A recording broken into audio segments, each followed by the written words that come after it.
Last week's Freedom Convoy protest on the Ambassador Bridge sparked a flashpoint for Canada's COVID restrictions.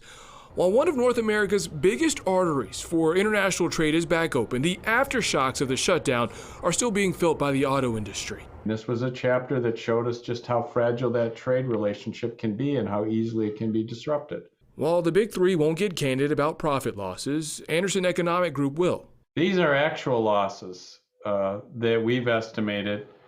And the methodology we've used here at Anderson Economic Group is consistent with what we've done with strikes, work stoppages in the past. Patrick Anderson is the principal and CEO of Anderson Economic Group. This week, AEG released an updated report of financial losses due to the disruption at Ambassador Bridge.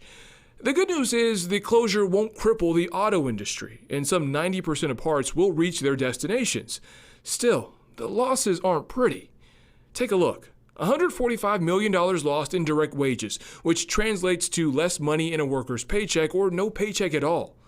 Automakers, including Ford, General Motors, and Stellantis, lost $155 million. And combined direct losses to the auto industry are $300 million.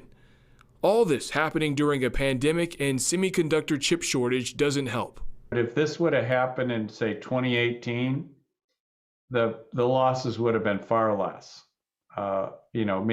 Maybe a quarter of what we're seeing now. If anything, it's very conservative. It really understates a lot of things that also were impacted by this protest. For example, there are the cost to municipalities.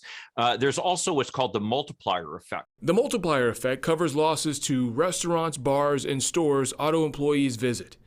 Oakland University Assistant Professor of Management, Dr. Michael Greiner. The losses that they've dealt with might well be losses that are permanent, where people literally have moved on and purchased their vehicle somewhere else. Stellantis had sent out a statement saying, they don't want to talk about projected losses, but they said that they feel confident that they can make up whatever was lost in the next few months. Is that a glass half full kind of response? I think they are trying to be as optimistic as possible about a bad situation right now. Fox 2 reached out to Ford and General Motors for comment but did not get a response by our deadline. Brandon Hudson, Fox 2 News.